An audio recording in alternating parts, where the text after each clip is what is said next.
Welcome, gamers, to Basement Arcade Pause Menu, the show where we hit pause, sit back, and just chill. I am your host, Ben Magnet, and today on the show, I have one of the most excellent of guests. This man is an absolute wizard on the guitar. If you don't believe me, go to his YouTube channel and just listen to his rendition of Sonic Boom from Sonic CD. It is chef kiss good. He is the man, the myth, the legend himself. Welcome to the show, Gerry Trevino. Gerry, oh my God, dude, thank you so much for coming on the show, man. You have no idea how excited I am for this. No, thank you, Ben. Thank you that was quite the intro. Thank you so much for that. Dude, so before we get started, if I may gush a little bit, because I can't remember exactly how I found your rendition of Sonic Boom. I want to say it was a friend of mine who sent me a link to your YouTube video, to your YouTube channel of when you first played it. And Sonic Boom, specifically Sonic Boom, I have a very deep connection to Sonic CD. That was the first video game I ever owned. That's my favorite video game of all time. Wow. And I will never forget the day I first heard the opening riff to that song when I first plugged that game in on my Windows 95 computer. And the fact that you did an amazing cover to it has been it's been on my workout playlist, it's on my video game playlist. And the fact that you're here talking to me about video game music, to me, is just like, oh my God, this guy is like, he's chill. This is awesome. Thank you, man. You're going to be sorely disappointed. I don't really listen to anything outside of Sonic stuff in a minute. But oh no, my favorite video game character. He only listens to stuff from my favorite video game character. How tragic. I know, so crazy.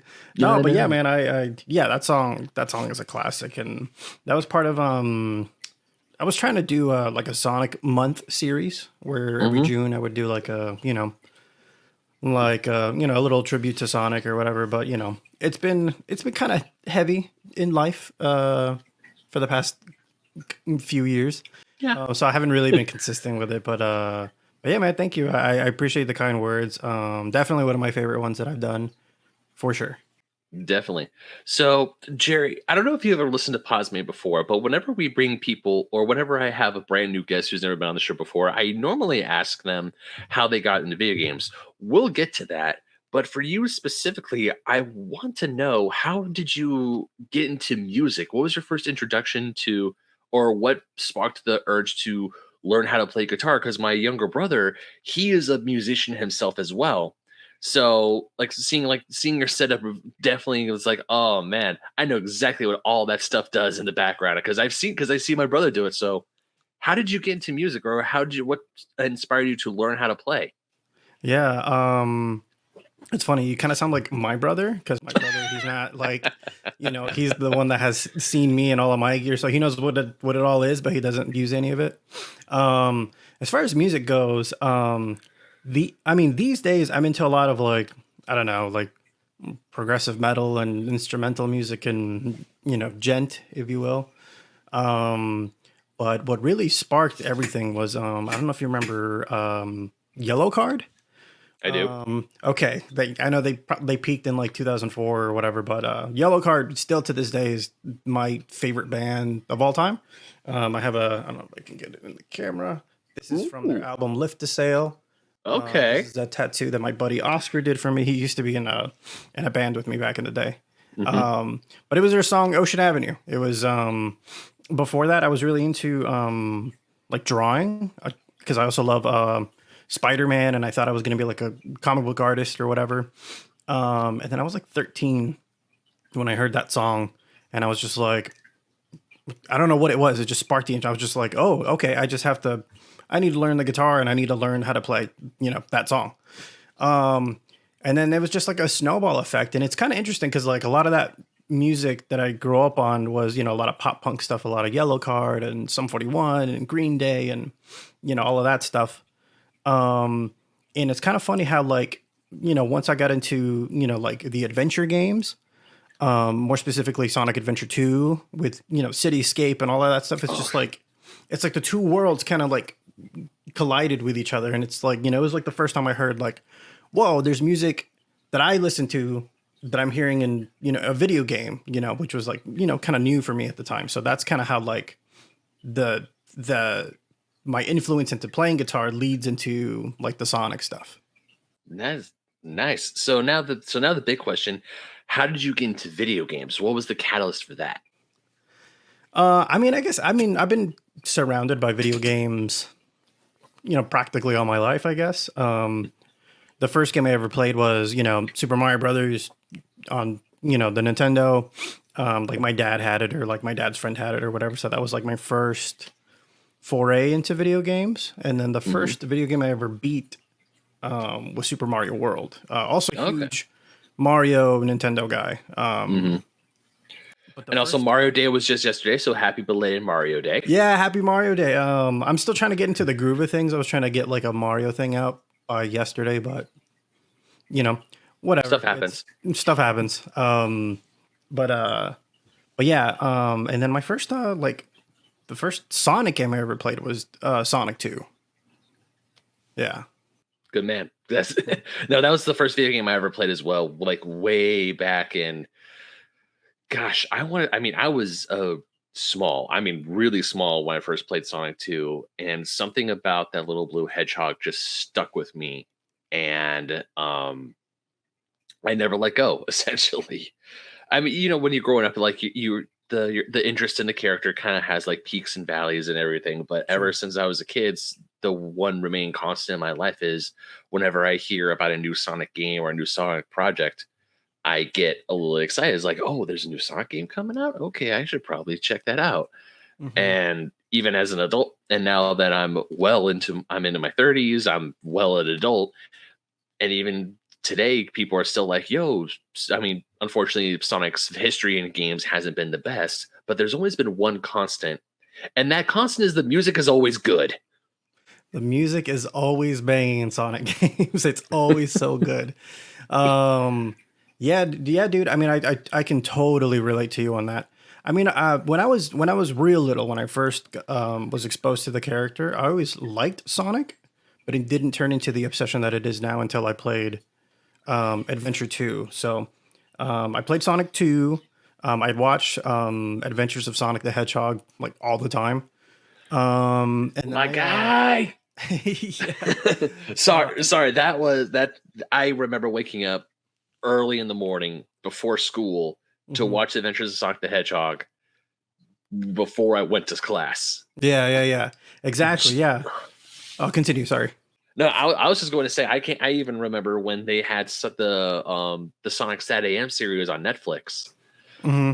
and I was just ecstatic because I binged that entire series on Netflix because there was a video store close to my house in the 90s that had one videotape of that cartoon, only one, and I would rent every time we went to that one video store. I would always rent just that one videotape, nothing else. Oh, that's awesome. That remind kind of related, not related. But when we started going to the video store, going to Blockbuster, I remember renting out Luigi's Mansion so many times that it would have been more beneficial to have just bought the game outright than rented it out like 15 times or whatever it was because I was just obsessed with that game. But yeah, Adventures of Sonic the Hedgehog. Unfortunately, I never got into Sat AM at that Hmm. age. And then I just kind of, not that I fell out of love with Sonic, but I just wasn't, I was a Nintendo household, so I just didn't, I didn't have a Dreamcast, I didn't have any of that stuff. And then a friend of mine in middle school like brought over some GameCube games, and that's when I was exposed to two games. It was Animal Crossing Hmm. and Sonic Adventure 2 Battle. Nice. Yeah. Well, that's a combo. It's like here is this nice, calm, relaxing video game, and here's Sonic Adventure 2 Battle, which is high octane. Let's go. Guess which one was my favorite? It was Animal Crossing, right? Absolutely, because I'm such a I'm chill dude. the second you saw Isabel, you're like, yo, I could just chill with this girl. I could just sit down, have a cup of tea with her every day. Yeah. It's funny. I'm trying to be more like that these days because it's like, you got to chill and take care of Oh, yourself. I mean, hey, I never really got into Animal Crossing until my girlfriend got Animal Crossing for her birthday, and of course, when she got it, it was the height of the pandemic was like just getting ramped up. The Oh, yeah. lockdown orders were just coming in, and it's not a normal game I would play, but the both of us we were playing that game constantly when both of us were sick the first time. And it was like the one game that brought us normalcy to it. I still will defend Animal Crossing New Horizons to this day as that's my game of the year of 2020 because of the normalcy it brought. And it just helped people connect and just helped people calm down. But we're not talking about Animal as much as I do enjoy Animal Crossing. And I Right. have and and even though the only time I could ever buy a house is in a video game, damn you, Tom Nook. But yeah, where was I going with this? think we were But talking yeah, about just Sonic the music. the music of Sonic Adventure 2, I can definitely relate to how because Sonic music has always been a part of my life, but I will always remember when I first got my Dreamcast that one Christmas morning and I got Sonic Adventure 2 for it. I plugged it in, I turned it on, and I heard the opening riff to Live and Learn, and I'm just like, whoa. Yeah, it was just like, yeah, I mean, it's just like you play that game and it just hits you boom with that riff, and it's just like, whoa, this sounds like the music that I like. That was Mhm. my experience with it, and it was just like, and then all the music and all the levels, and then the way it finishes with the final battle, and then it brings back Live and Learn as the main theme, and it's just like ridiculous. It's just I never experienced anything like that before. Yeah, I think that was also the one time where I actually really wanted the music to the game. Mm-hmm. Because I mean, obviously you have Live and Learn. You talked about City Escape for a hot second earlier. When I first played the first level as Sonic the Hedgehog, and you hear the opening do do do do do the opening bass line, and you're just like, and you start running down the streets of faux San Francisco. It's like, man, this is awesome. I love this game. I love this song. This is great. Oh I yeah, oh yeah, remember for sure. I remember my brother and my mom came home from running errands one day and they said we found a Sonic Adventure 2 CD but we didn't know if you wanted it. And I was just heartbroken cuz I'm like, why did you not get that? Oh no, where did It's they even find that? That's so crazy. I want to say they found it at Borders. They Uh huh. went to a Borders. First I was upset that they went to a Borders without me. I Is was a that even a huge store anymore? not anymore, but this was back then. Like Okay, way for back. sure. Yeah, I'm like, I haven't seen a Borders in like years. RIP Borders. Yeah. Yes, they went to a Borders. They came home, and my brother said, "Yeah, we found the Sonic Adventure 2 CD. It was a music CD." And I'm like, "Why didn't you buy it?" She's like, "Well," and he was all, "I don't know. We didn't know if you were gonna want it or not." I'm like, Hmm. "Yeah. What do you think?" And then my podcast host, Sparks Whitty, he doesn't have the CD. He has the vinyl set for Oh, Sonic Adventure cool. 2. Nice. Yeah, like when he first showed me that, I'm just like, I wasn't seething with jealousy. I was just like, this is the coolest thing ever, but I'm so upset I don't own a record player. Oh, I know. It's so funny that you mentioned that because I also have Adventure One and Adventure Two on vinyl. I think it's like a reprint, so I don't think. I mean, I'm not even aware if there was like an original, pressing or whatever. But I was like, oh yeah, gotta have that. And I'm just like, why am I buying this? I don't even have a record player to play it on. And I I do that all the time. I cannot tell you how many times or I'm at Target or even if I'm at Barnes and Noble that I just happen to walk past the record selection and I'm just looking at this going, man, I cannot believe how big vinyl has gotten in the 2020s. And everyone said that this was a dead medium. Now everyone wants to buy vinyl now because we just stream music and we buy music digitally.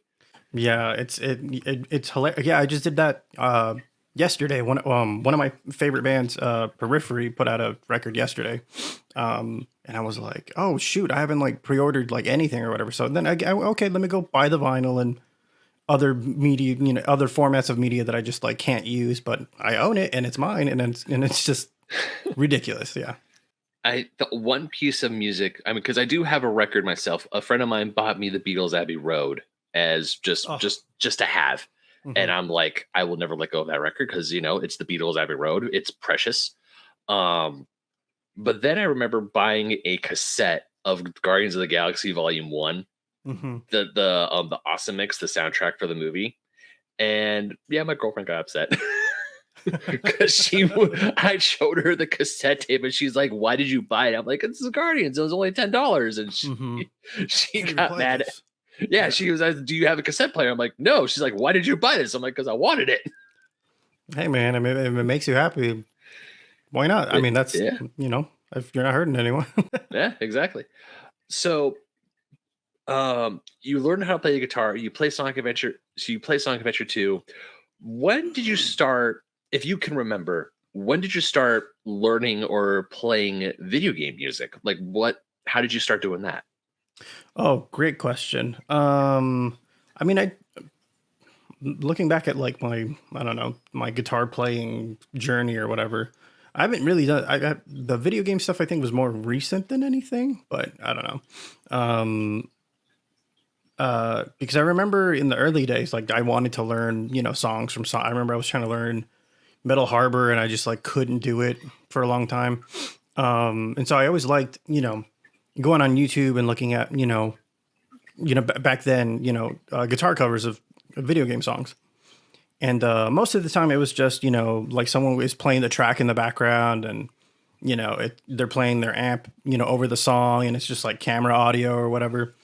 And then that's when I stumbled upon two YouTubers.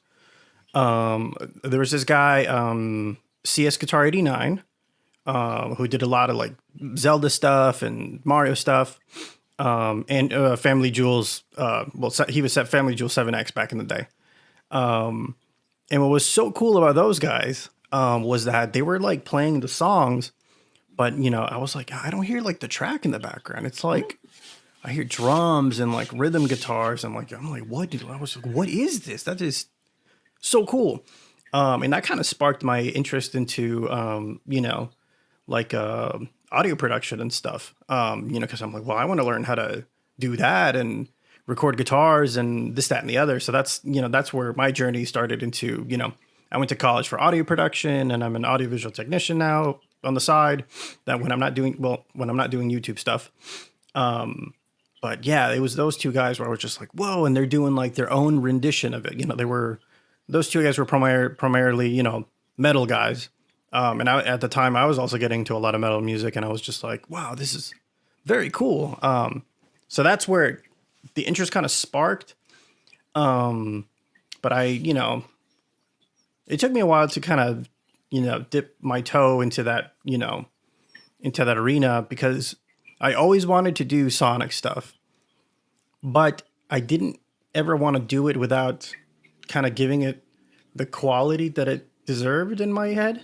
Mm-hmm. So I always held off on it until, like the gear was ready. Like I had good gear, good tones, and, good camera quality. And then my mixing level was at a point where it was acceptable. Mm-hmm. And so once I got to that point, that's when I did, my first ever one was my dumb, Sonic medley, which is like 18 minutes long or something like that. Excuse you, sir. Dumb. I have that medley got me through the Stairmaster at the gym the other day. So how dare you? How dare you depreciate your own music that I was rocking out to? I appreciate that. It's just I mean that video was a labor of love. It took me like 3 months to do. Well, yeah, it's 18 minutes long. Yeah, I was surprised at how, even because I was listening to your music when I was at the gym this week, and I was like really surprised on how long that medley was, because with a lot of other medleys I've heard on YouTube or on just being around, they're normal. Like the longest I've heard maybe was like 5 or 6 minutes. I mean, you cover practically every single era of Sonic. The second I heard Live and Learn, I'm thinking, okay, this is probably where he's going to end it. But you kept going with, I want to say Shadow the Hedgehog, with I want to say Sonic Unleashed, and everything after that. I'm like, damn, it's still, I like checked the runtime. I was like, oh shit.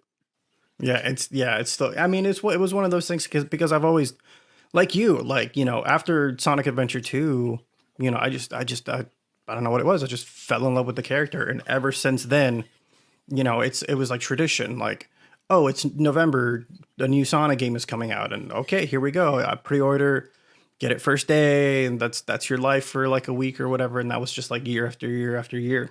Like I even remember, when Sonic and the Secret Rings was coming out, and this is before like the stigma of what like that game and Sonic 06 were, eventually were, because we didn't know that they were going to be, let's call them troublesome games. We had hope back then. Oh yeah, for sure. Because it was like Christmas time, and like I know the 360 came out before that, but I didn't have a Wii or a 360.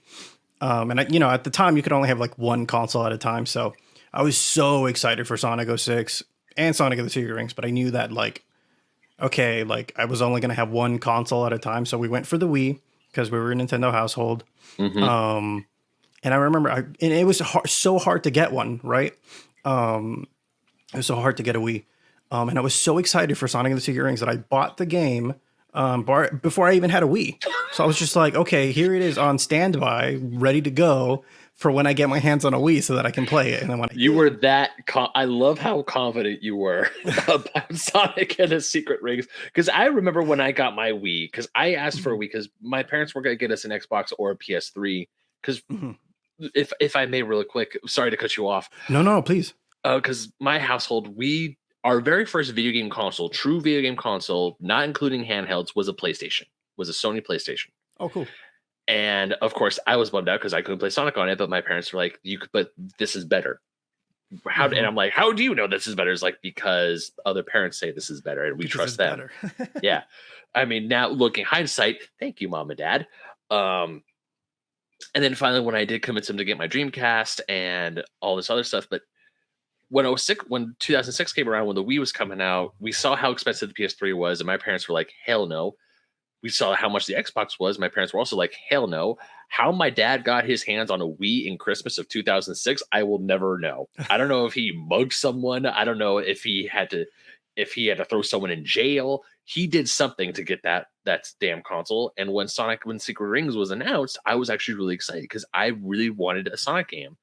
And even when eventually my brother did get an Xbox 360, I want to say the Christmas afterwards, I was like, cool, now I can finally play Sonic the Hedgehog because this brand new Sonic game was coming out. And then I found out it was garbage. And that made me sad. No, well, I mean, at the time, I don't know, maybe because I was so excited, I didn't know it was, what it was. Because I was obsessed with Sonic and the Secret Rings. I would play that religiously, like, to get the motion controls. And I remember there's this kid in gym class I would bug about today in Sonic and the Secret Rings, like, do you raise your gin? Like, he did this thing. And I'm just like, and he's just like, dude, stop talking to me about that. Like, I don't care. But it's funny that the PlayStation thing, because I can kind of relate to you on that. Because I remember I wanted a PlayStation 2 when I was, I mean, what, preteen boy, teenager boy didn't want a PlayStation 2. Like, you have the PlayStation, and then you hear about the PlayStation 2, and then not only that, you can also hear that it plays DVDs. Everyone wanted a DVD player at the time. It's like it was a win-win for parents, and it was a win for the kids because parents got a DVD player, and the kids got a new video game console. So exactly. But I couldn't sell my parents on that pitch at the time, unfortunately, because it was, it was a little bit more expensive. Yeah. And I was still, very much Team Nintendo. And at the time, they were not giving out, but they were selling GameCubes for like $100 or whatever. And so they were like, well, how about we get you this instead? This and like the Game Boy player, because we already had a bunch of Game Boy Advance games. It's going to be cheaper than, the PlayStation 2 or whatever it was at the time. So that you can play more games. And, at the time I was kind of bummed or whatever, but in hindsight, it was like the greatest decision we could have ever made because that $100 deal was the one that came with like a Legend of Zelda, collector's edition, like bundle or whatever. You mean the one with Ocarina of Time and the Master Quest on it? Yeah. Oh, no. It's a separate one, but I have that one too also. Not to like be like, look at me. Hey, I love looking at other people's video game collections. You kidding me? I don't look at envy. I'm just like, oh my God, how'd you get X, Y, and Z? Because anyways, yeah, continue. It was just happenstance. I mean, now it's just like impossible or whatever, but it was like a bundle where it came with Ocarina of Time, Majora's Mask, I think it was Zelda 1, Zelda 2, and like a 20-minute demo of Wind Waker. Because it was like the new game coming out at the time, right? Yeah. And it's so funny because at the moment, we weren't exposed to Zelda, right? We thought it was just like, I don't know, being dumb, us like, oh, this is like lame nerd Dungeons and Dragons, stuff, the castle and blah, blah, blah, blah, blah, right? Which we never grew up on that stuff, right? So And I'm just over here sinking into my chair because I was the exact same way as a kid. I thought Final Fantasy was boring when I was younger. I sure, thought yeah, Dungeons and Dragons was lame. Not only do I love Final Fantasy now, but I also play Dungeons and Dragons on a awesome, near awesome. Yeah, weekly exactly. basis. Like, don't knock it till you try it, right? Exactly. Yeah, don't knock it till you try it. And so like I didn't even play that game because I was just like, yeah, this is for nerds or whatever. But my brother was the one that was like, oh, let me try this, right? Because I like games where you know where I'm on the edge of having a mental breakdown because of how anxious, how much anxiety it gives me, how hard it is or whatever. Because that's just me or whatever. But my brother, he's the type of gamer where he likes to explore and do a bunch of stuff. So that was that was our first ever exposure to Zelda. And we were like, "Oh shoot, Zelda is amazing and it's awesome." So that was the best, not mistake, but that was the best decision I think my parents could have ever made because that's my brother's favorite is Zelda.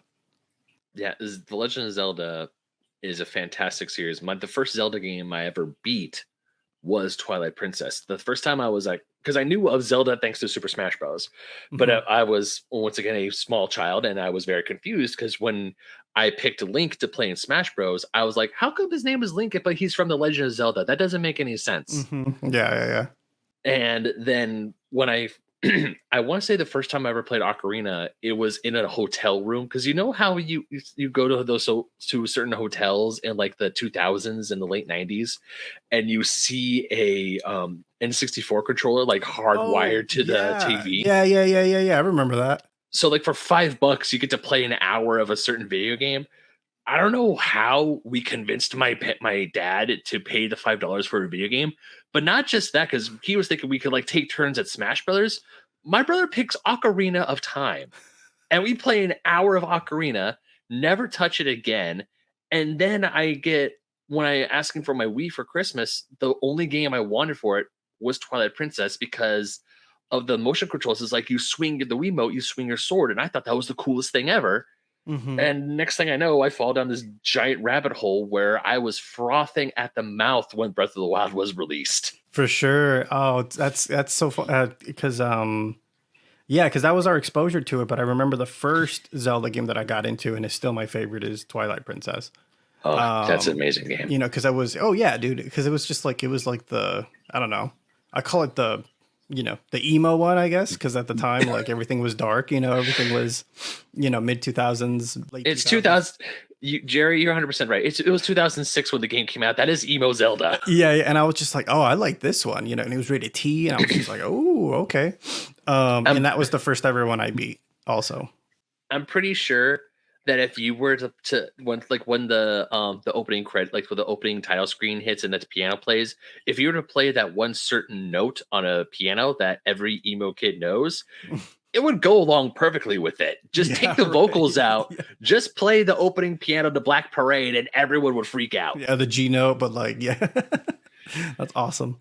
Yeah. I don't. I think I rambled off, and I don't even know what we were talking about originally. But No, hey, that's the beauty of pause menu. The beauty of pause menu is rants, tangents. They are not just welcomed, my friend. They are encouraged. for sure. But yeah, man. Also huge on Zelda. Are you excited for Tears of the Kingdom? I mean, My that's guy. probably a given. Yeah. I haven't pre-ordered it yet Hmm. because there's other stuff that I'm looking for that's coming up. But yeah, I am just dead excited for Legend of Zelda. Um, I mean, Breath of the Wild was one of those. I mean, it's not my favorite Zelda game of all time. My favorite Zelda game is Link Between Worlds for the 3DS. Oh, cool. That one that brought me from the brink of me being like a non-gamer to the gamer I am today. So I have a very strong connection to that game. Oh, that's But Breath awesome. of the Wild was one of those games where not only did it just reaffirm of how amazing a series The Legend of Zelda is as a general, but also I feel it got me even closer with my girlfriend because when I finally bought my Switch and I got, of course, first game I got was Breath of the Wild. She would text me when I was home and she would come home from work. She'd be like, "Don't play Breath of the Wild yet." I'm like, "Why not? It's my day off. I just want to game all day." Hmm. And she would say, "I want to watch you play." So Oh, she would cool. so she would come home and she would say, "Okay, now you can play Breath of the Wild." And she would want to watch me play. She helped me find all the shrines. and she even went with me to a Legend of Zelda concert, bringing this back into video game music. Um, how do you feel? So you learned how to play guitar, and now in our current day and age, video game music is a huge thing. There are concerts for like Legend of Zelda, Final Fantasy. You also have things such as Video Games Live. Even my alma mater of Cal State Northridge a few years ago, pre-pandemic, they did a video game concert themselves on the campus, put on by the students. Now that video game music is being more recognized and it's not just like a niche thing, essentially, how do you feel about that? Do you feel that's putting a spotlight on some amazing video game compositions, or do you feel that it's just good? Hopefully this isn't just a fad that goes away, but how do you feel that video game music is being received nowadays? Oh, I think it's, you know, I think it goes without saying. It's just, it's so lovely that it's not just so niche or whatever. Cause I mean, video games in general, you know, cause it used to be this, you know, very niche, nerdy, whatever. Right. Hmm. And yeah. Now you have arenas and stuff where that's all it is, you know. Oh, I love it, man. I love how much recognition it gets. And, you know, there was a couple concerts that I missed out on, unfortunately, cause just, you know, life didn't want to make it happen. I'm still Um, salty I missed out on Kingdom Hearts. That's like oh besides yeah. Sonic the Hedgehog, Kingdom Hearts is like I have a Kingdom Hearts tattoo. I plan to get a Sonic the Hedgehog tattoo someday, but Kingdom Hearts is like up there. And when I found out that there was a Kingdom Hearts Symphony, I was like, I must go. But unfortunately, the timing didn't work out, and I was upset. I feel it. Yeah. I think it's just, you know, and it makes me, I mean, optimistic, I guess, because, you know, um, the dream for me would be, you know, to be able to work with Sega on something that would be just so, you know, I win at that point. That's it. Now I don't Yeah. have to do anything else, you know. Hmm. Um, and you know, I mean, with companies more like Sega, I guess, because you know, with games like Sonic Mania, right, which is just like, you know, made by fans, you know, people who hack Sonic games and who did Sonic covers and T-Lopes and all that stuff. You know, it just makes me kind of optimistic that like, okay, like, you know, guys like us or whatever have a chance at, you know, getting their foot in the door into that Hmm. industry. Yeah, and also Sega just give Christian Whitehead and T Lopes and everyone who worked on Sonic Mania more money so they can make Sonic Mania 2, please. Oh, honestly, yeah. I mean, it's just like that game was such a hit and everybody loved it. And it might be my favorite Sonic game. I don't know. It's definitely up there for me. It definitely became it was the best Sonic game to come out in the last 10 years. Not to throw Sonic because I do have Sonic Forces. I Mhm. didn't really play Sonic Forces all that much because my favorite Sonic game prior to Mania, or at least modern Sonic game, was Sonic Generations. Because when that game came out, I was like, okay, this is an amazing tribute to Sonic. You have 2D levels, you have 3D level. It's like split in two. You have 2D and 3D. I thought that was really amazing. I thought that was a really good way to give an ode to classic Sonic games as well as to bring in the new stuff. Um, but the second I found out about Mania, how it was like this, it's pixel art. It's 16, it's like pseudo 16-bit, almost 32. Just the way they did that game was like this. So you can tell how much love and care was put in it. I even dropped money on the special edition. I have the statue over there. Nice. Mine is Um, somewhere. It's not in this room, I don't think. yeah, and I'm still working on the room. yeah, and now I even bought a second physical copy because I bought it for my PS4 and then I bought it for my Switch because I'm like, you know what, I'm not gonna. I want the physical copy. I have to do it. I did. You and me are on the same page. I did the exact same thing where, yeah, I pre-ordered it for the Switch with the Sonic statue, but that came with like a digital code. Yeah. And then once they released Sonic Mania Plus, I was like, well, I'm gonna get the Plus version and get it all physical and stuff. But yeah, man, it was just like, yeah, because exactly, you know, because there'd been a few years since the last Sonic game before that, and you know, I know Forces was kind of a disappointment for, you know, a lot of fans. You know, I'm not gonna be the one to defend the game or whatever, but I love the soundtrack, obviously.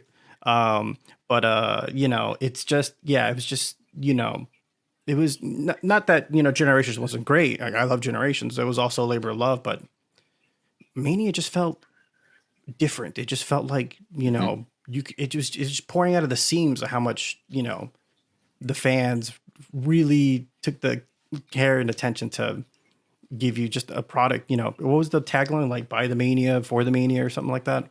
I can't remember the tagline. I just remember when I got the box of my physical of okay, air quotes of my physical edition, my essentially my special edition, Mhm. the collector's edition, because that's the only time I ever like threw money down on the collector's edition with the statue with all the little goodies.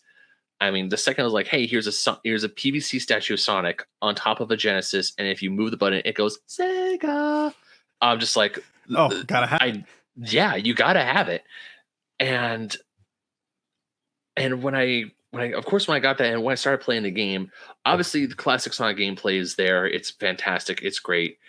But one of the reasons why it kept bringing me back, why I would keep replaying it, is because I would just want to keep listening to the music, and not Oh just the man. music for the because I love what they did with the levels, where the first act 100% recreation of the original level. Great, fantastic. I played Green Hill and Chemical Plant hundreds of times. But then we get into Act Two, the music changes. And I cannot tell you how much I would just like hit the pause and turn the volume up, or just wait until the timer, or just wait until my timer got into 10 minutes just so I could listen to Flying Battery Zone Act Two. Yeah, and that's just like that's all the T Lopes' stuff, and I love that too. That it's just yeah, for and that's another testament to the labor of love of this game, where it's just like, okay, like we're gonna give you the Sonic experience that you remember, even better in some ways, I think. And then like Act Two hits you with like okay, here's a different version of the music, or we're in Green Hill, but like you're in the cave now or whatever, Yeah. or Chemical Plant, and like the final boss is the Puyo Puyo, I will never Dr. forget. Robotnik's Mean Bean Machine. I love that. I never played Oh, Me Mean Machine as a kid, but the fact that it was just all the references to Sonic games, even when you go to the Western level, one of the brand new levels, hmm and you saw wanted posters for Knack the Weasel, Bark the Polar Bear, and Bean the Duck, hmm and you saw those wanted posters. I'm like, that's a cut, because I knew those characters from the comics, not from the games, for and they're sure. from the Yeah, yeah, Game yeah. Gear games too. I was just like, holy God, that is a deep ass cut. Yeah, and it's just it's just again, it's just like, oh wow, they like they acknowledged it, and it's just because I feel like so much of like you know um Sonic's history was kind of burying the past for a little bit, for like that kind of 2000s range, like, oh, for don't worry, that never happened, that game never happened or whatever. Hmm. And now it's just like it's acknowledging, hey, yeah, we had some rough games and some rough years or whatever, but like what's so wonderful about Sonic is that the fans are always there. You know, Yeah. even if it's to crap on the game, they still buy it, and they still any any other video game franchise with that track record, with a Sonic 06 and this, that, and the other, with a game that's so polarizing, I don't think they would have survived. I think really the reason that we've allowed and now it's this great thing where we have the movies now, and Frontiers is out, and it's like we're climbing back up, and I really think a lot of it has to do with the fan base. Yeah. I cannot tell you how happy I was when first saw the first Sonic the Hedgehog movie in theaters, and walking out there thinking, thank God it's good. Oh my goodness. Oh, I mean, yeah, for sure. I mean, like there was nobody that 180'd on that movie harder than I did. Because when they came out with the design and this, that, and the other, and I'm just like, oh my God, I like this is what's gonna kill Sonic the Hedgehog. I said, like, this is gonna be because now not because before it's like not only in the video game world with us, like, oh, Sonic is just, he sucks, and the games are horrible and this, that, and the other. But that's in our niche world, right? Now they're going to throw it into a major motion picture, and it's going to be this awful design, and the movie's going to be bad, and everybody's going to be like, oh, Sonic the Hedgehog is the worst. And like, okay, this is what's going to kill the franchise or whatever. But it was Yeah. that tweet from the director where he was like, hey, we hear you, we see you, we're going to fix it. Hmm. And I was like, whoa, that's so crazy. Because that's, any other, movie studio or whatever, they're just like, well, that's the way it is, and suck it up. You guys are crying for no reason. Now I'm not justifying that, fans always know what's best for a product, Hmm. you know? And I think sometimes that is evident of like, even Sonic fans to an extent, like, because there was a lot of back and forth on Frontiers and when that was coming out and that it looked empty and this, that, and the other. And like, oh, blah, blah, blah. I just want it to be like this or whatever. And it's like, Hmm. you don't know what the game is yet. Yeah. But yeah, that was my, I'm just like, it's good. Hmm. It's this, and now we have two movies, some video game movies don't even get past the first one. Nope. Yeah.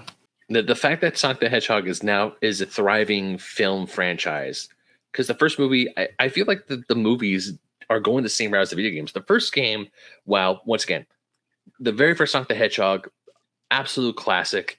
It is a true landmark game in video game history as a whole. It's not that okay. I'm not when I say it's not that good, it's not as good as it could be. It's still a great game, still a fantastic title. But when you look at it between Sonic the Hedgehog 2 and Sonic the Hedgehog 3 and Knuckles, what are the better games? Those Oh, ones. for absolute. I mean, like Sonic 1 did what Sonic 1 needed to do. It needed to make Sega, you know, a real threat to Nintendo. Like, Yeah. hey, we're for real. And it did Hmm. what it needed to do. And then, so I think it's great in that aspect. And then for them to just build off of that and make even better games, Hmm. more spectacular experiences. That's just. And yeah, and I feel like the movies are kind of going that route where, you know, that first movie, I call it kind of Transformer syndrome, right? Where it was like, and that's the other thing that was just like, ah, man, this movie's just not going to be good because it's like, okay, here are a bunch of human characters, and we're going to hang out with the human characters a bunch, and then the main character is going to be kind of a side character, and it's not really about them, and this, that, and the other, because we got the audience, that can't get used to this, that, and the other. And even though that's kind of what that first movie was, it's still very Sonic focused. It's still very, Hmm. maybe there's not as many Sonic tropes or whatever, like Chaos Emeralds and that stuff.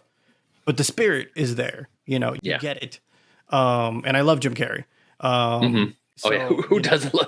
oh, I I know. remember. I remember like when the first trailer was released, where we saw the design, and people, of course, they were constantly complaining about how bad Sonic looked. But and then it was like they would rant about how bad Sonic the Hedgehog looked, and then the big but was like, yeah, yeah, yeah, yeah.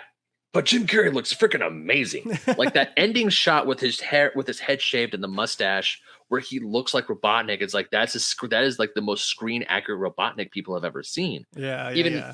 like even the first bit of Robotnik we saw, while not a one to one look from the video games, you would still say that's Dr. Robotnik. And then we get to the end, it's like, oh my god, Jim Carrey is amazing. He's got to carry the movie.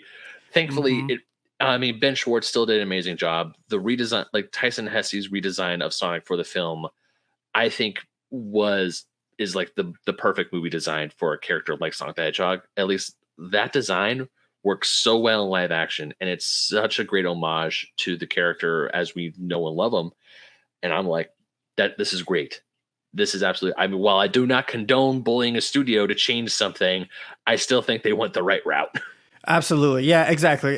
You said it. You took the words right out of my mouth. Yeah, I'm not condoning that behavior. Like, just because you think is right doesn't always mean that that's the right decision. And this, that, and the other. But that was absolutely the right decision, and the fans Yeah. were in the right on that. But that's a little dangerous for Sonic fans to kind of tell them they're right, because then they think they're right about everything else. And Yeah. Yeah, you give them this one thing, and then they think they know everything about it. So correct. yeah. But Although my but one big critique, thankfully, some YouTuber did edit this in. A buddy of mine sent me a video. They should have put Cityscape in the San Francisco scene. They should have done it, like when Sonic I and mean, like, how Robotnik are could you not? I mean, maybe it's like I don't know, like a rights thing or license thing, because it's probably. like, because now, they got to give Jun Sonoe or whoever gets the credit to composing that song, like a royalty, and Yeah, I don't know. That's yeah, that that's the fun of music stuff. So yeah, and then we're getting into the dangerous territory of Sonic the Hedgehog 3 music with Michael Jackson.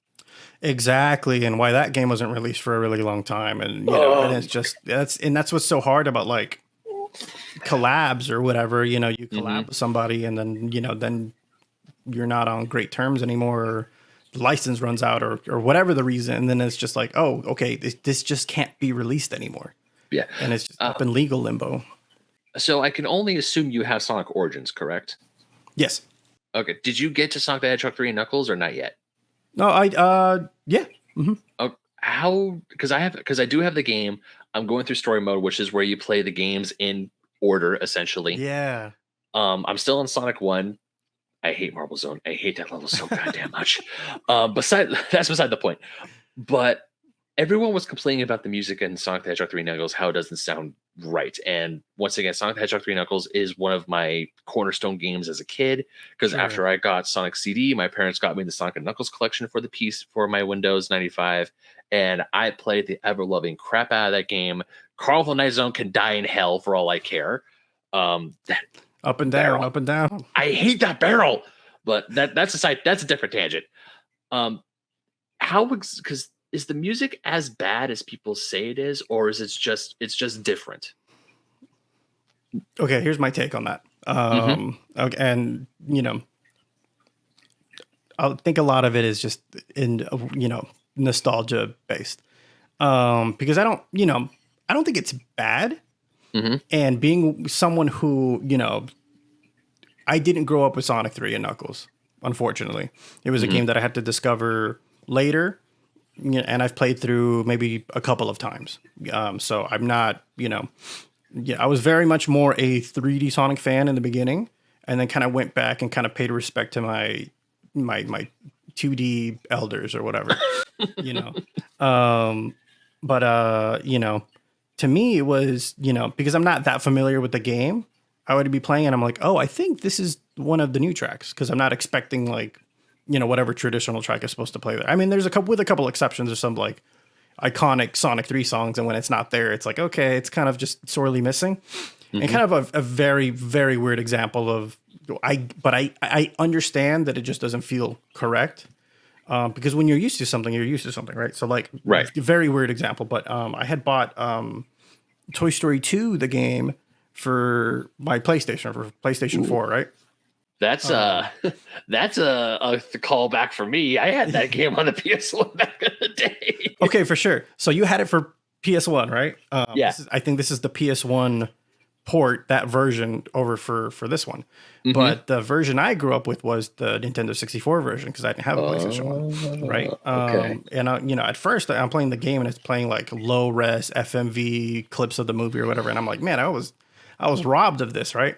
And so the game starts, and then all the levels have completely different music, right? I Oh. mean, it's higher res. It's not like it's higher resolution versions of the same music. It's just like, it's just different music.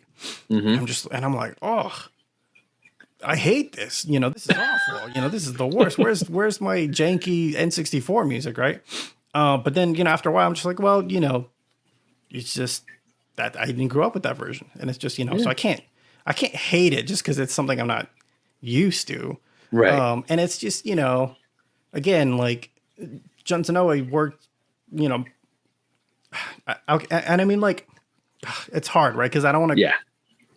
I don't want to criticize people, because it's just like, I don't have that job. I don't have that task. Okay, here's your job to like fill in the spaces for, really Hmm. iconic music.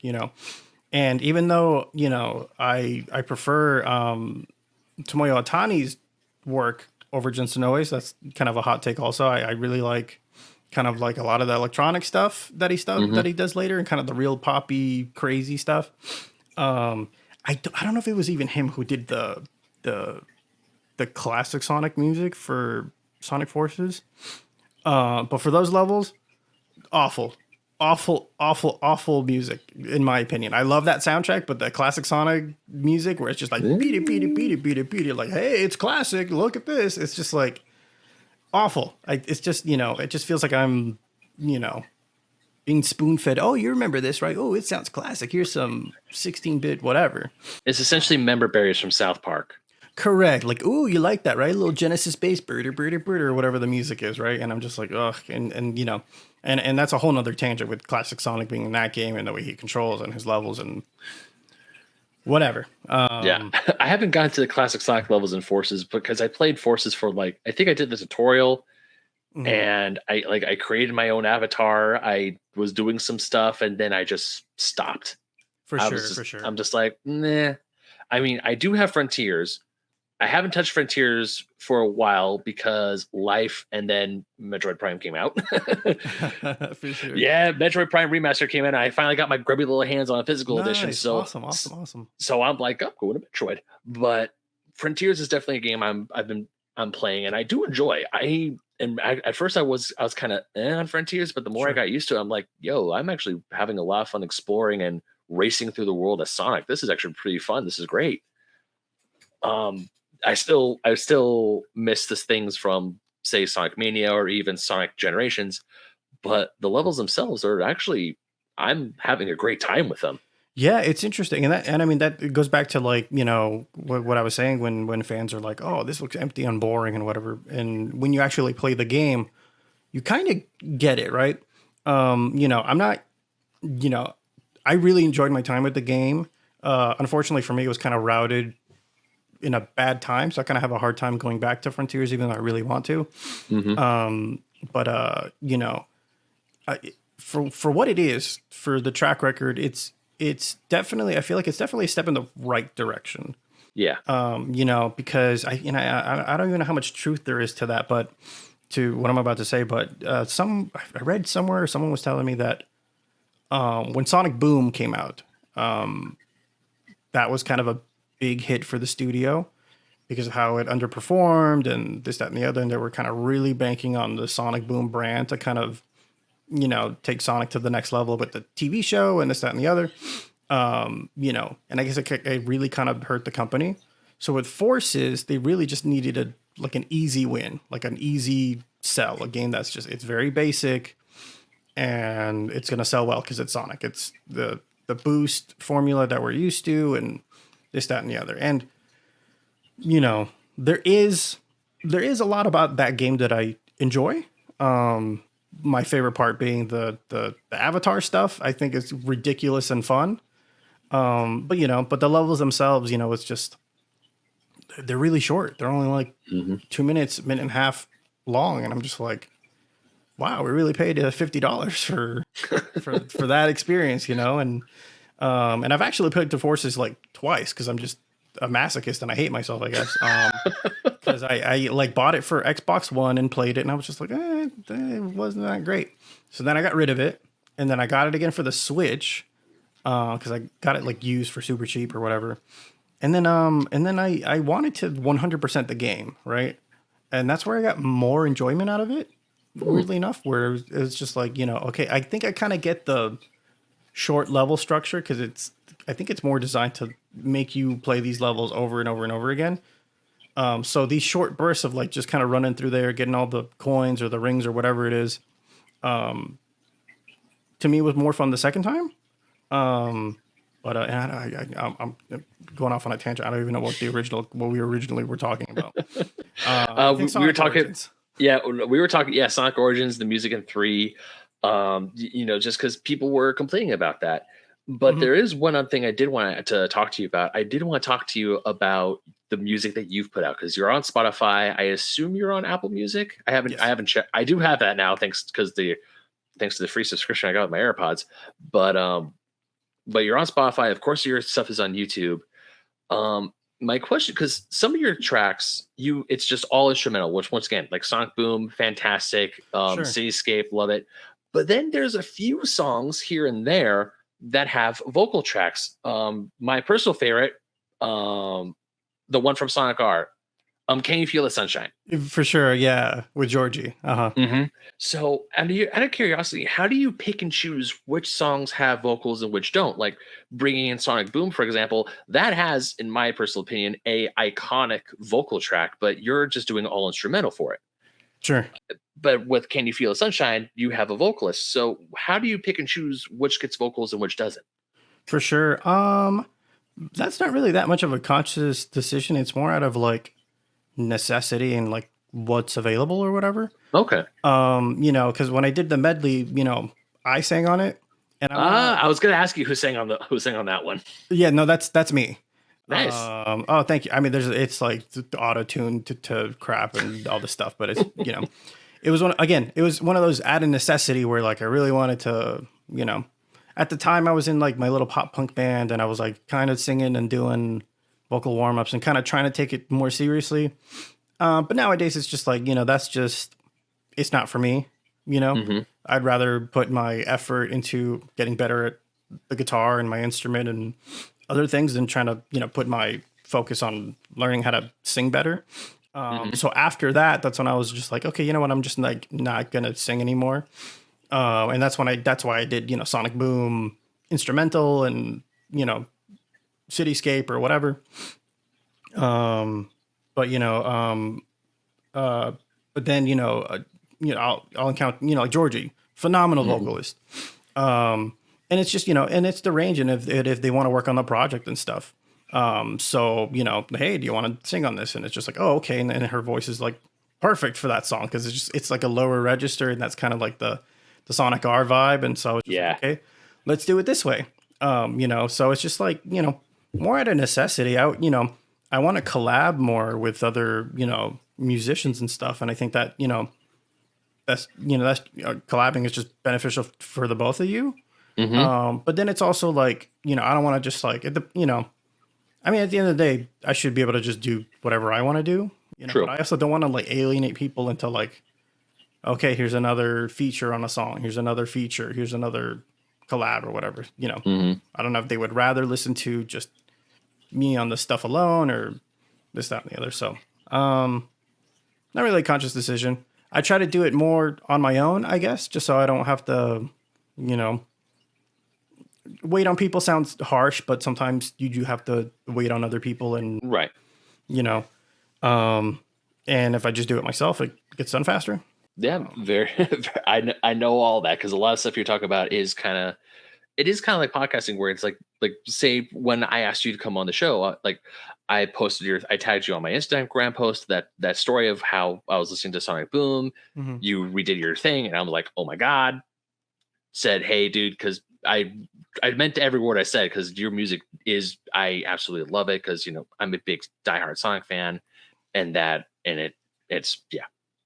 Thank you. I don't want to blow too much smoke up your ass, but at the same time, it's like, dude, I love your shit. I'm sorry. For sure, And then no worries. and then there's the part of me that because when I meet someone who I'm a fan of, or I talk to someone that whose content I like, or I like what they have to say, part of me does fanboy a little bit. But then at the same time, me being a podcaster, I also have this urge, like I will either say, do I immediately ask him to be on my show, or do I give it a little bit of time and then ask him?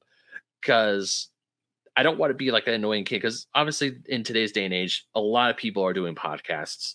And I Sure. think which is great, but of course you have like more famous YouTubers or you have musicians such as yourself who are probably like, man, I get requests to do podcast almost every single day. Can they all just go away? I'm tired. No, dude, you're fine. You're good. Whew, safe. Um, but yeah, I do get that we're wanting to collab with someone. It's like, hey, I want to do this, but you also have to wait on like you send an email out or you send a message, and then you just sit there and just hope.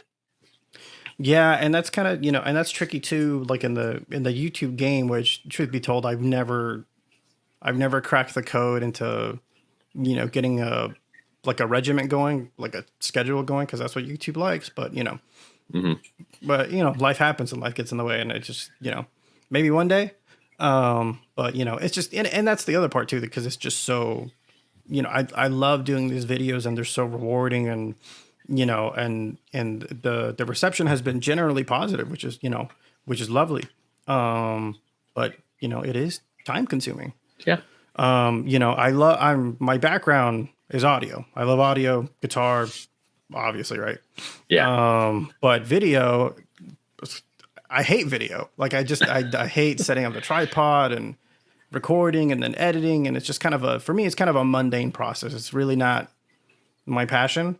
Hmm. I appreciate it so much. And when I watch movies and this shot and whatever it took to get that shot and this, that, and the other, it's just, that's always so cool. And I generally have an eye for it in that aspect. But when it comes to like doing it, it's just, it's just not for me. Yeah.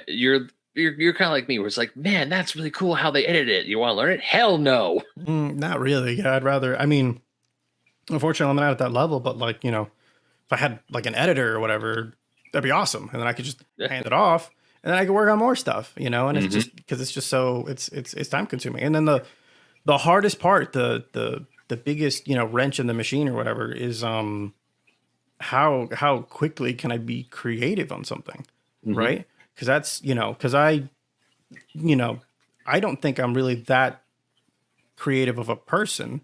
To me, it really takes a long time to kind of craft something into something that I'm proud of, versus Hmm.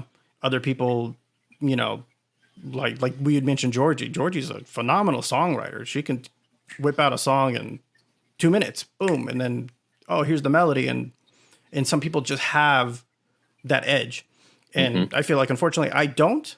But I can get to a point where eventually I'm like, okay, this is cool. Okay. And actually, that brings me to another. It's actually a two-part question.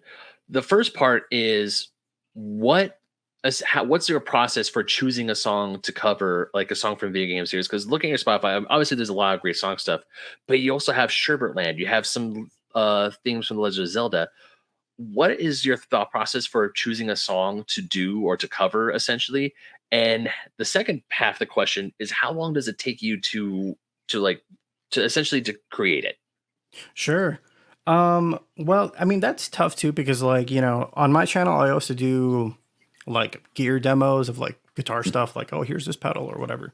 Mm-hmm. And what's kind of difficult about that avenue and the video game cover avenue is that they're both very, very saturated. There's a lot Mm-hmm. of, I don't want to call it competition because we're all in this together, but there's a lot of eyes, there's a lot of people doing it, and there's a lot of better people doing it.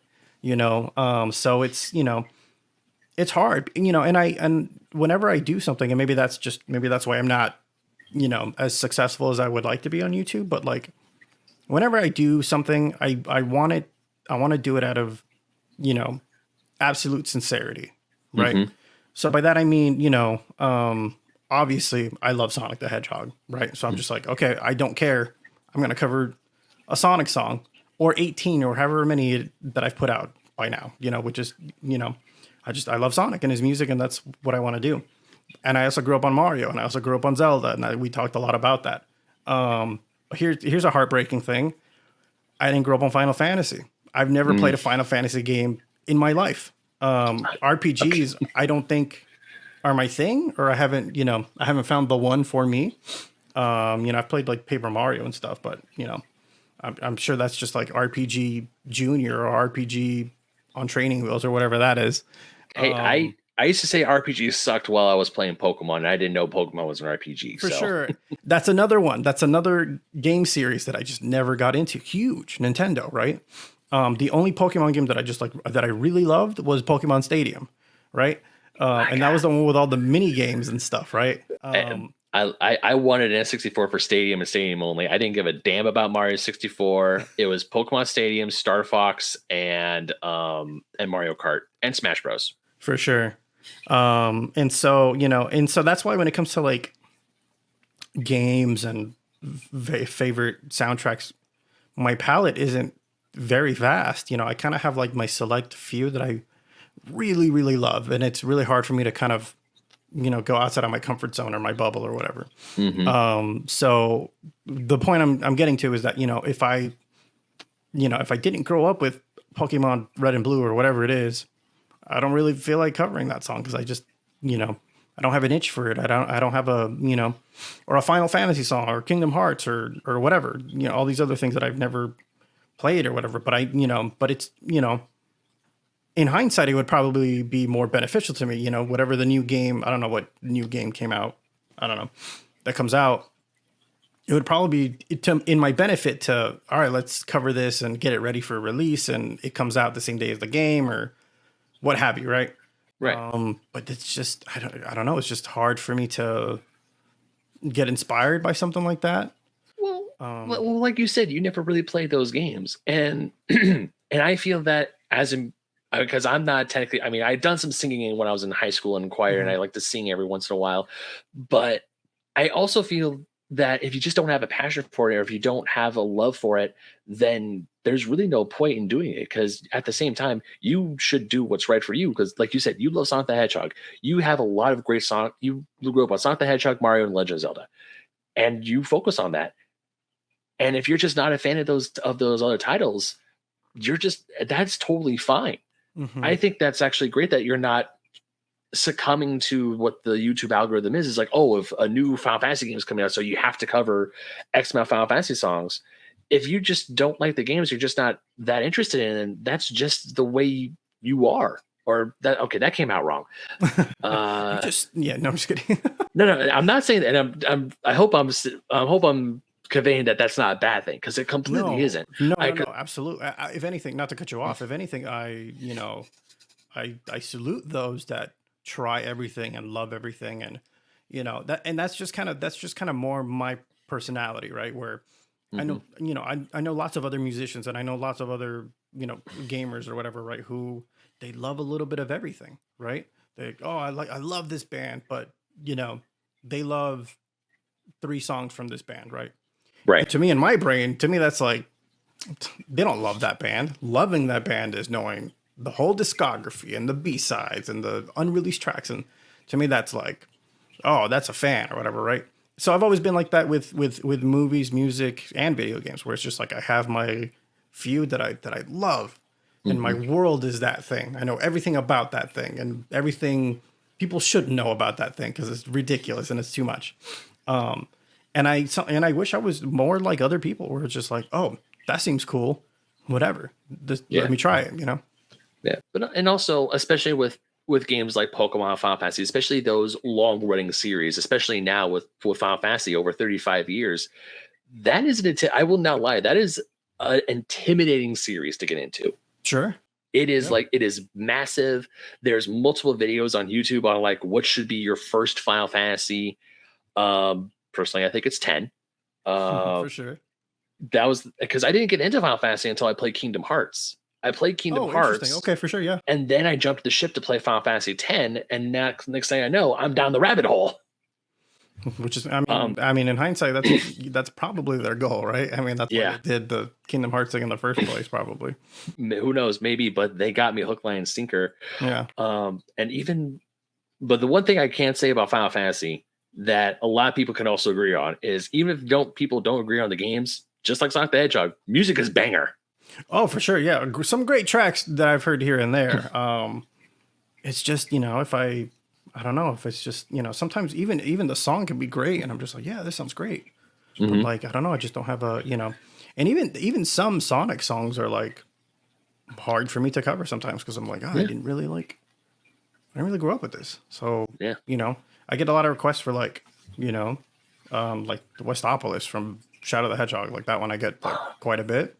But I'm like, I didn't really like that game that much. So like, You and me uh, both, dude. I got that game thing. Was like, yes, Shadow, edgy, and then I'm mhm. like, yo, this game is bad. This game is it's a lot, and it's a lot of not good stuff. It's not good. That is if there was ever a game called Angst the video game, Shadow the Hedgehog.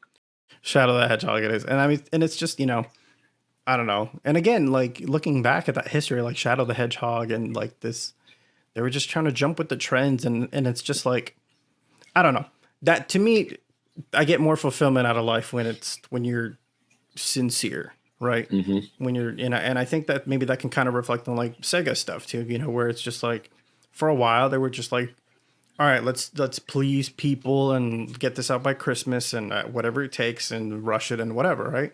But Right. the second that you take a step back, okay, let's do something that I want to do. Let's take Sonic in a new direction with Frontiers, for example, right?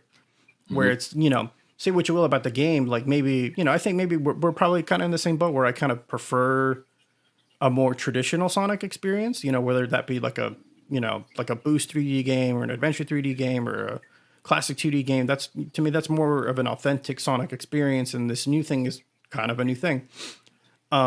But the reason I love it so much is that, you know, they really worked on it for a really long time and you can kind of feel it, even if it's not your jam. It's, it's like, okay, it's sincere. and it's something that they wanted to do, and it's just, and that's what I try to do too with like my Sonic stuff. I'm like, hey, this medley is going to be 18 minutes long, but I don't care.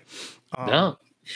And I remember when I uploaded that video, like it was hard to crack like 100 views at some point, and it's just, but I didn't care because I'm just like, I'm proud of this product. I made it for me. And that's how life should be, man. You should live for yourself. I mean, to a certain extent, you have your girlfriend and your loved ones and whatever. Yeah. But I don't know. I didn't mean to get all philosophical in the video game podcast there. No. Hey, actually, that's exactly why I do this podcast. Like, as much as I would love for this podcast to become my full-time job, as much as I would love podcasting, streaming, just video games becoming my full-time job, I do the show for me because I do the Fake Nerd podcast, the Mothership show, for me. And it's just, not only is it a great excuse for me to hang out with some of my closest friends and we just talk nerd shit for a few hours, or even to do this show to talk with a like-minded individual like yourself, where we talk about video game music, where we talk about just anything, or video games, anything, for an hour and a half to 2 hours, give or take. We do this for us because it's fun. Sure. And also now I get to meet new people. I get to talk to people like you who are like, because I don't think I've met another huge Sonic fan like you. I probably have. And whoever's watching this is like, I'm another big Sonic fan. What the hell, Ben? I'm sorry. I'm sorry. I'm sorry for but that's like, that definition is like what it means to you or whatever, right? I feel like I'm a very big Sonic fan. I'm not a big Sonic fan. Just Gerry is now the next Sonic the Hedgehog video games. Right. You heard it here first. Yeah. I feel like I can, confidently say I'm a huge fan, but I'm not going to defend everything. I won't. I just can't do it. Again about being sincere. I can't just because I love Sonic doesn't mean I'm going to defend Sonic and the Black Knight right now. It's just, it's not going to happen. But I will always be there. I bought that game for whatever it was, it's $60, brand new, beat it in like 3 hours. And I'm like, all right, well, there it goes. It's whatever. Onto the shelf where it's going to live, or unless you trade it in. Yeah. And that's the other thing. I won't, because I'm like, oh, it's got to be part of the collection and whatever. Yeah. Oh yeah. I understand that. There's a few games I've had, like the Kingdom Hearts games I have in my collection for 358 over 2 days, Recoded and Chain of Memories, all of which I could either watch the cutscenes or play a better version on my PS5 or on my PS5, thanks to the PS4 collections. But they're my original, or even my original copies of Kingdom Hearts 1 and 2.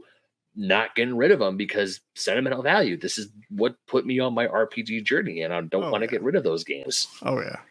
Also, I'm not going to get a lot of money for them anyway, because they're like, Kingdom Hearts is the 10th best-selling PlayStation 1 game ever, or PlayStation 2 game, ever made. So if I were to try, like, here's my first run print that's beat to absolute crap of Kingdom Hearts 1, it's like $5, $10 maybe. Here's $10. Go away. Yeah, exactly. But then they try to sell it for like 40, and it's just like, what the hell, They'll probably sell it for 12, to be honest, because it's not, especially the original PS2 version. It's like cool, but there's a ton of them. Yeah, there's 10th best-selling PS2 game of all time is Kingdom Hearts 1. Wow. That's awesome. That's crazy. I think I got to, I met like Hercules or somebody, and then I stopped playing. Cerberus, the Cerberus boss fight.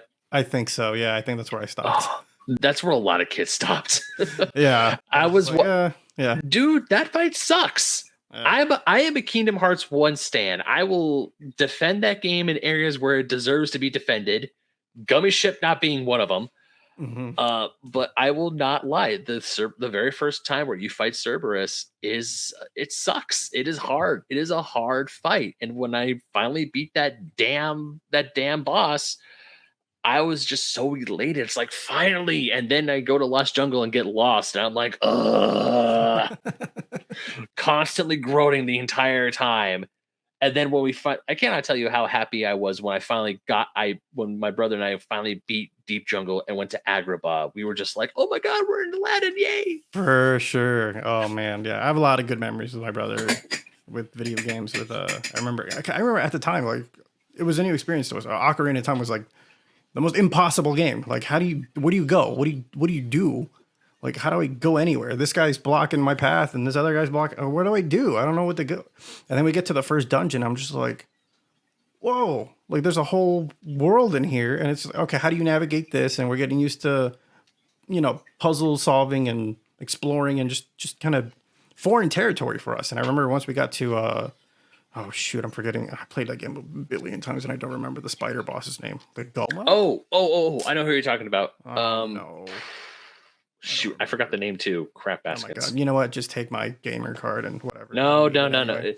Do you know how many bosses we've killed and beaten over the years? You're allowed to forget one. You're allowed to forget a few of them. Yeah, I'm allowed to forget the first boss from one of the most iconic games of all time. I know it starts with a G. I know that. Yeah. Or at least I think it starts with a G. I think it starts with a G.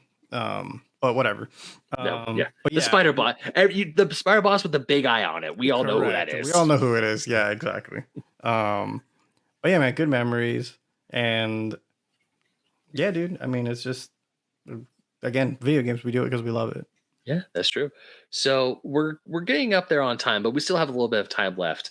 I do want to know, out of all the Sonic the Hedgehog games that you have played, which game has your favorite soundtrack, bar none? Oh, put you on the spot here. That's a loaded question. Yeah. Oh, goodness. I gotta once again, but if it makes you feel any better, there are no wrong answers. Sonic Boom. I'm just kidding. Maybe that's the one. No, I'm kidding. Okay, I've never played Sonic Boom. I avoided it like the plague because I hated the redesigns. The redesigns eventually did grow on me, and also I've seen clips of the cartoon. The cartoon's pretty funny, but okay, yeah. Okay. Yeah, sorry, not to cut you off, but like, okay, when I saw the redesign for the movie, right, I was like, Sonic fans lost their minds over blue arms and a scarf. This is gonna set the world on fire. I'm like, this is heresy. This is just not. Yeah, this is not. And it went down exactly how I was expecting it to. But favorite. Oh my goodness. This might be kind of a weird answer. I love the Sonic Forces soundtrack. I listen to it every day, like all the time. Okay. Like Battlefield, that song rips. That song is awesome. And it's like, and it's not like, you would think like Adventure 2 or something. It was just like, oh, that one, because it's got all the guitar stuff or whatever. But like, I don't know. I really love a lot of the Tomoya Atani stuff. Like, I like the Sonic 06 soundtrack a bunch. I love a lot of the music from that game, and everything like past that, I just like listen to just a little bit more. But I can't to pick just one. I don't know. I love Colors.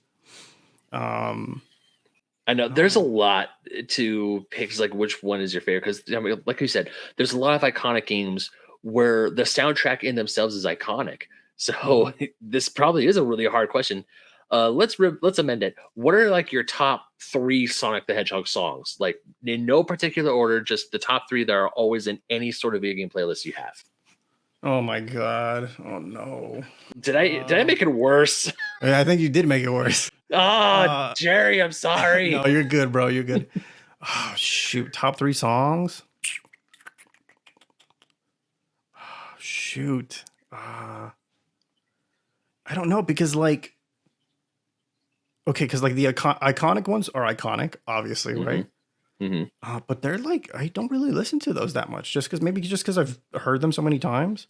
Like Open Your Heart and Live and Learn, and I mean, basically all the Crush 40 stuff, like iconic, obviously, right?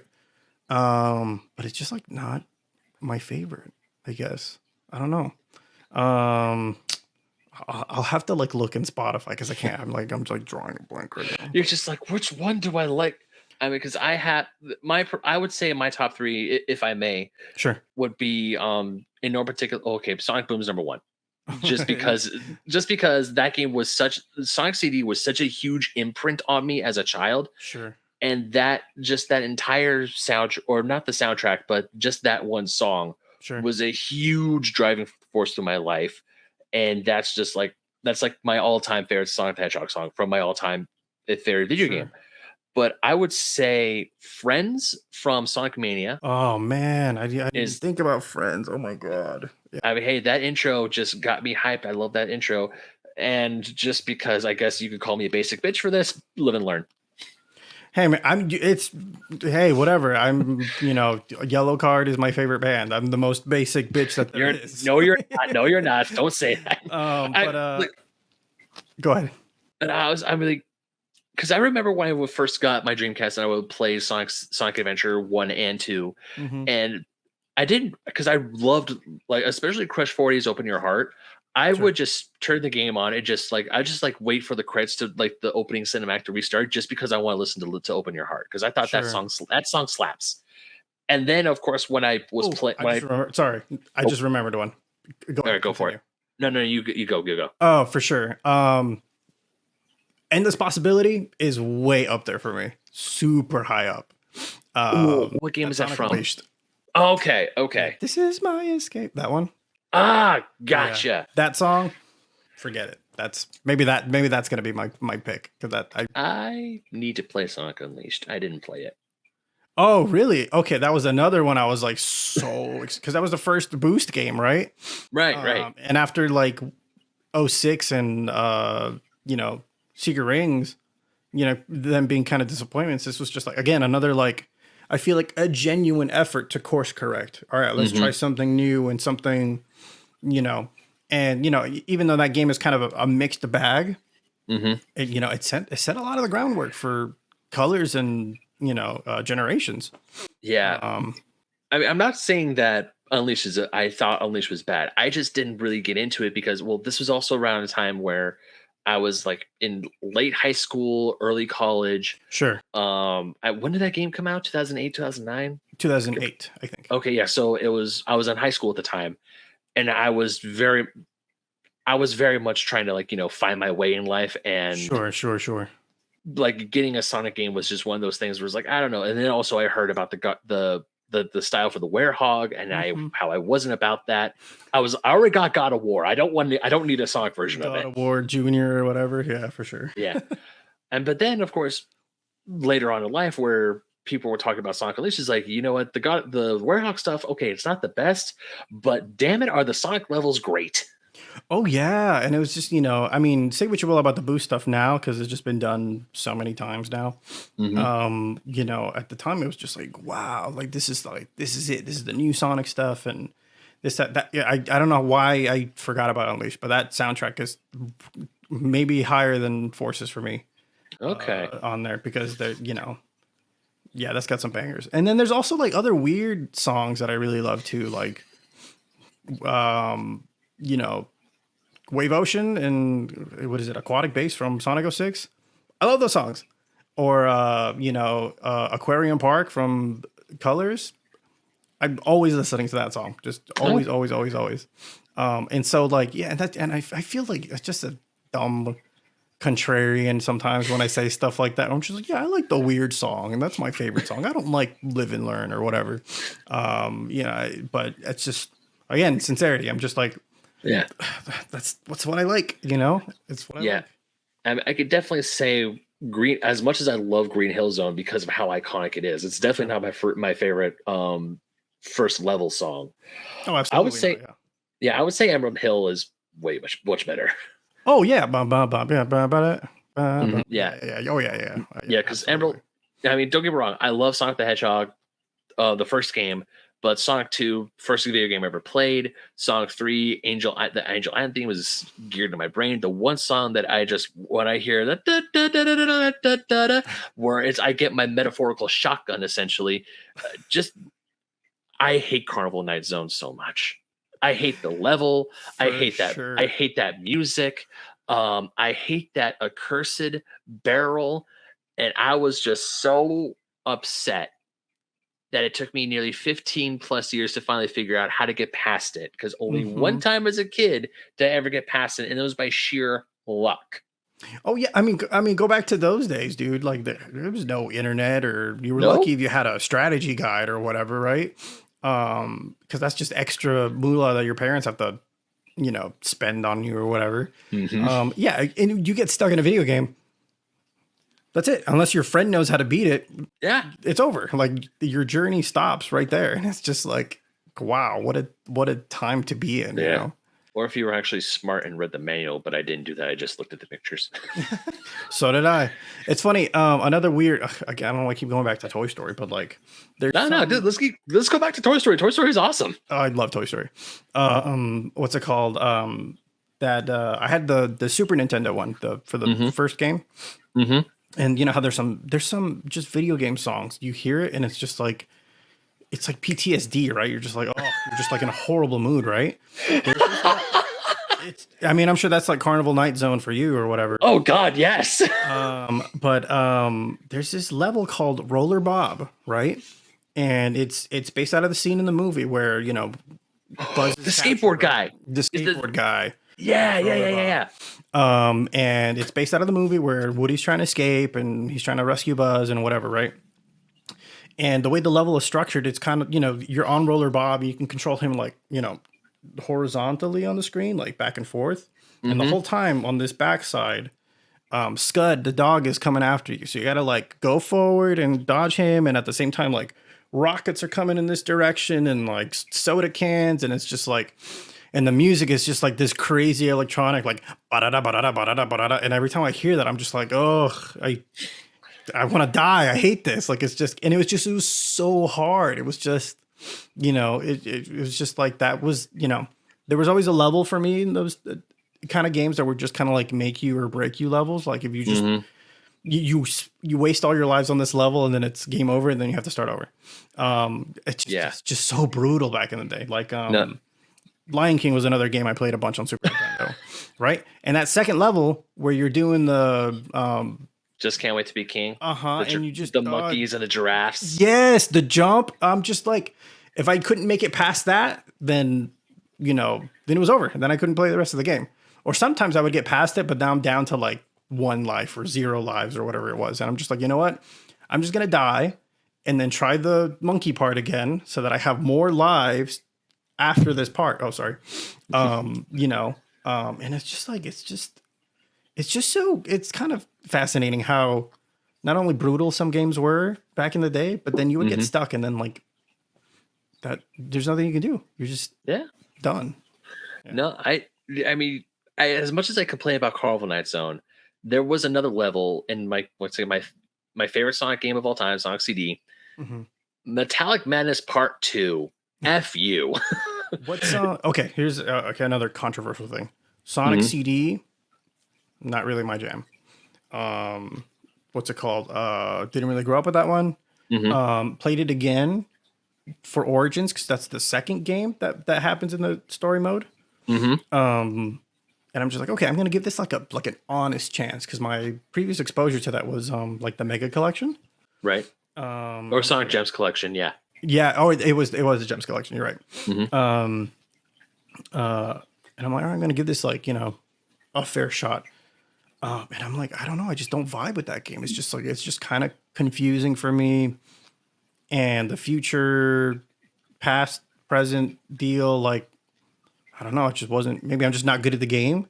Because that's another thing too. I think I need to state is that a classic Sonic, that gameplay is very much kind of an acquired taste. You know, it's not like a Mario game where it's like very intuitive and like, okay, I know what to do.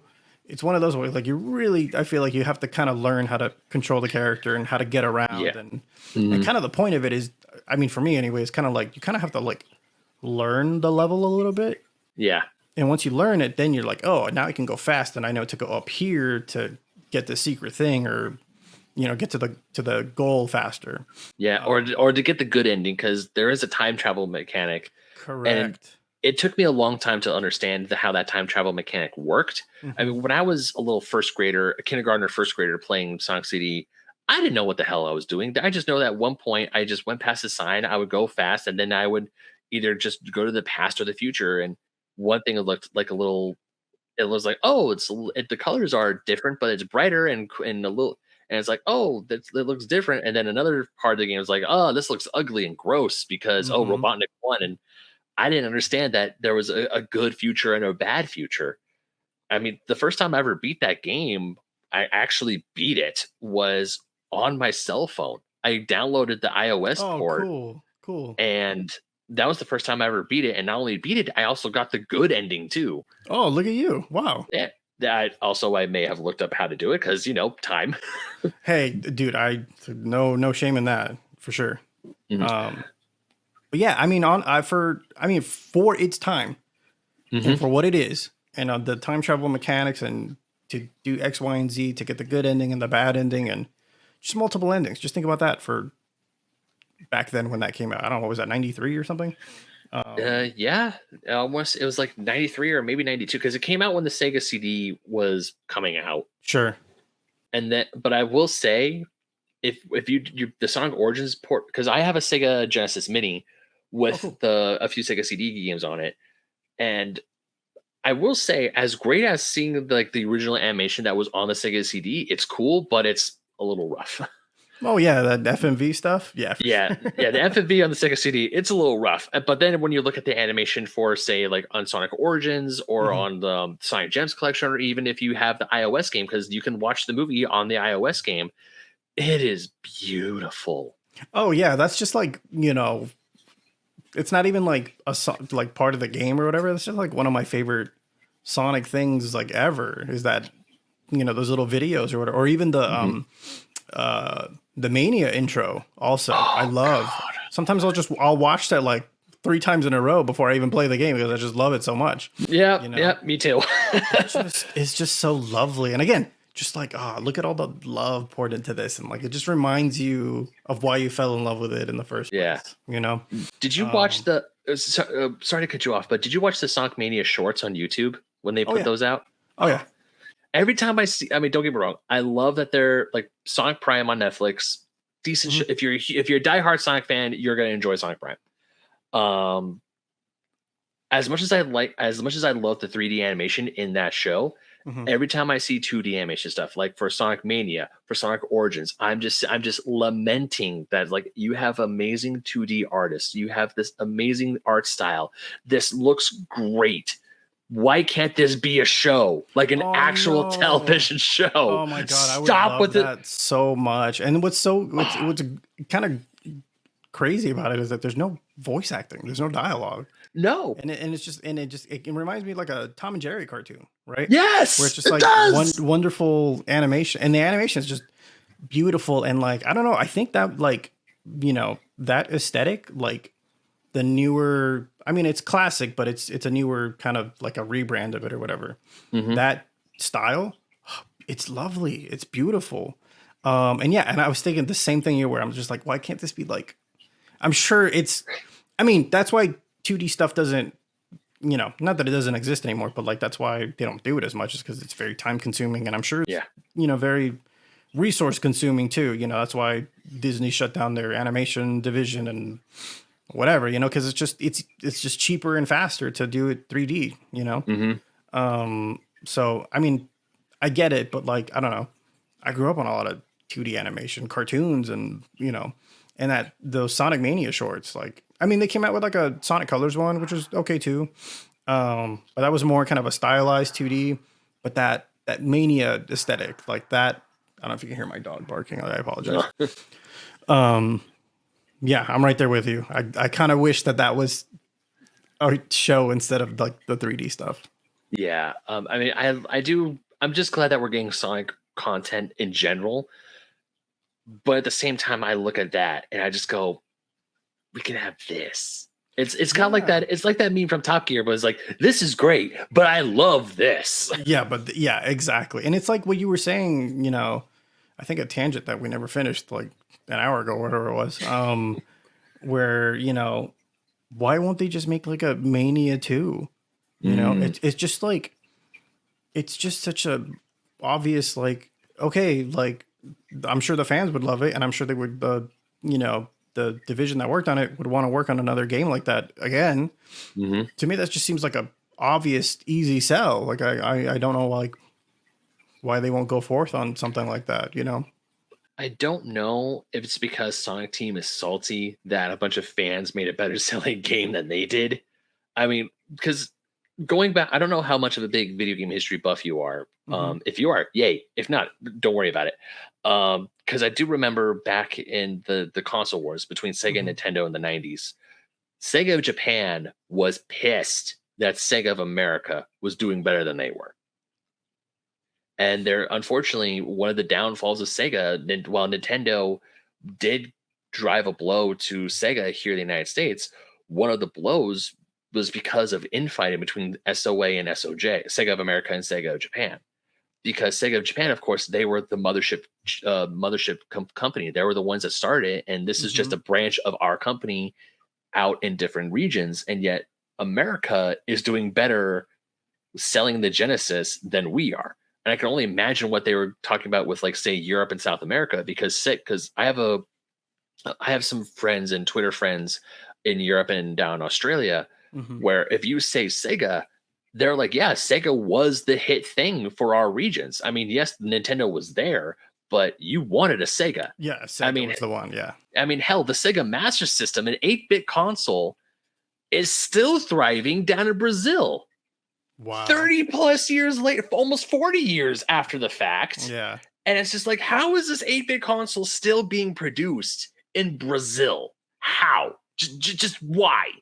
Yeah. I mean, for as much as I love this character and the company, I mean, at the end of the day, Sega's biggest enemy is themselves. Because Hmm. sometimes it's just they just do it to them. I mean, it's just like, I mean, if you look at that Sonic '06 run, right, where it was okay, we're gonna make, we've been kind of on the decline with Shadow the Hedgehog and Riders and whatever else came before that.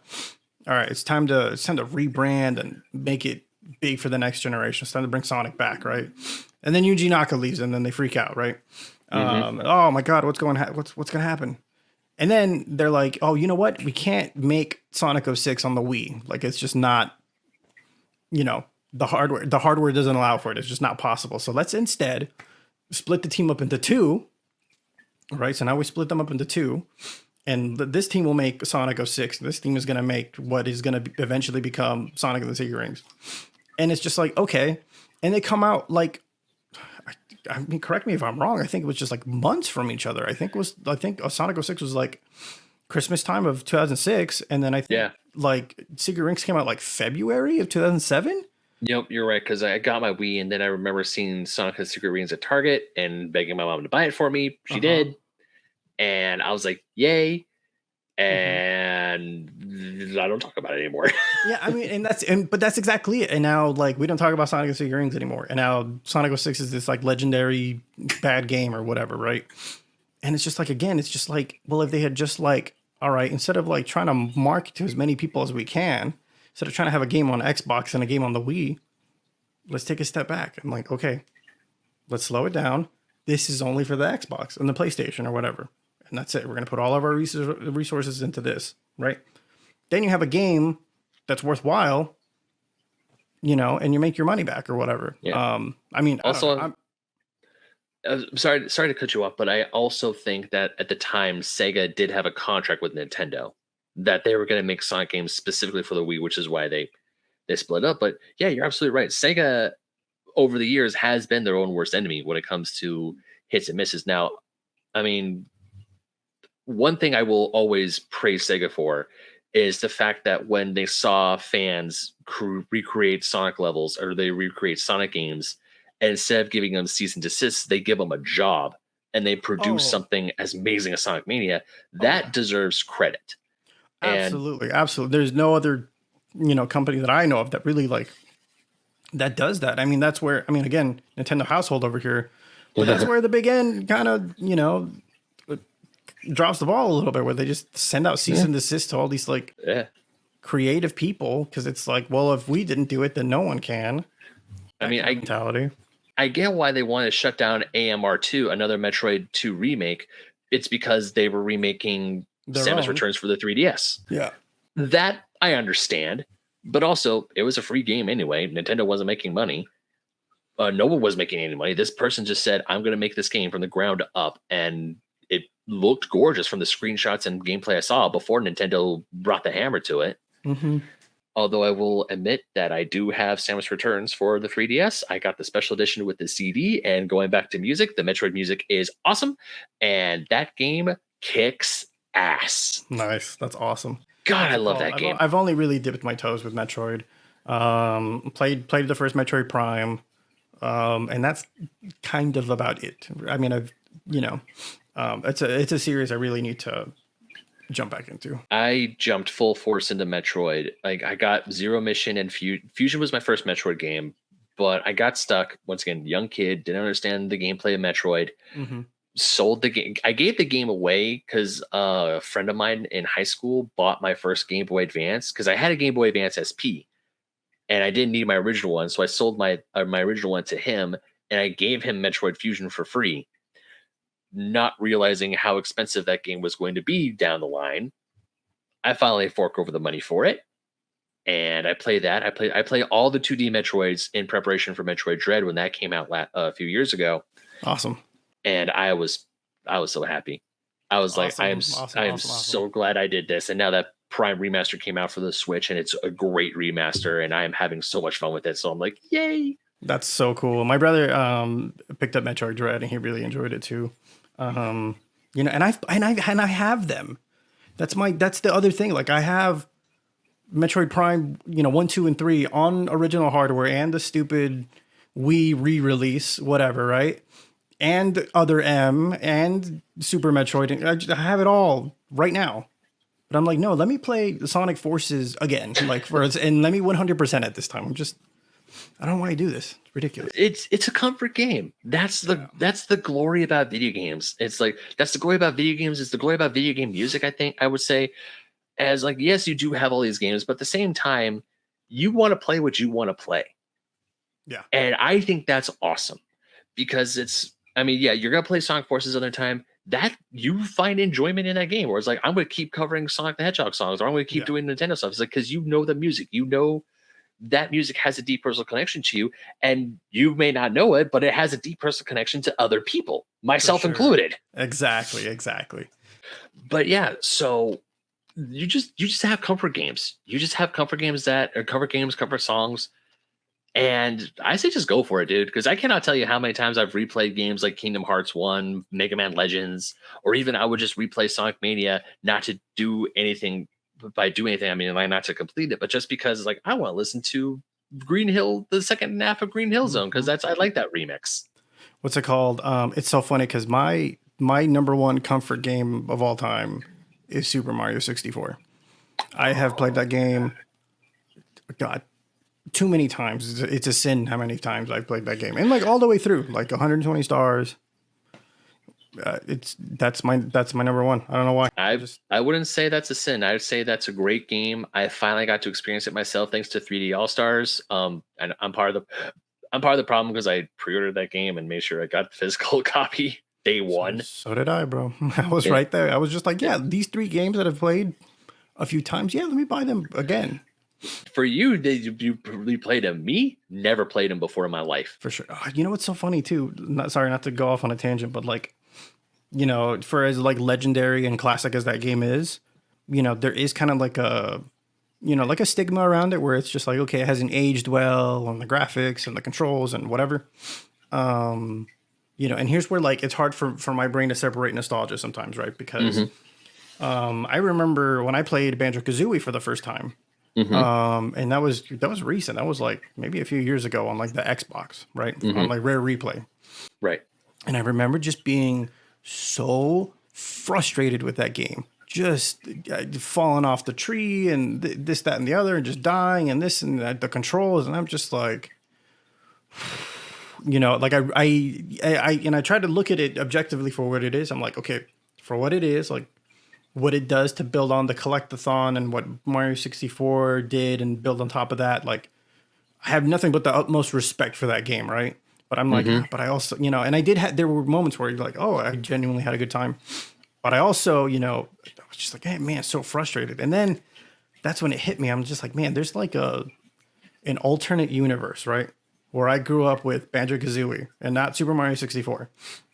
And I love Banjo-Kazooie, right? And then I'm playing Super Mario 64 for the first time. And I'm like, man, this game, the controls suck and the camera and this, I don't get it. Why does everyone love this game so much? Yeah. And I'm just like, it's the same thing because I'm used to it and it's nostalgia and whatever.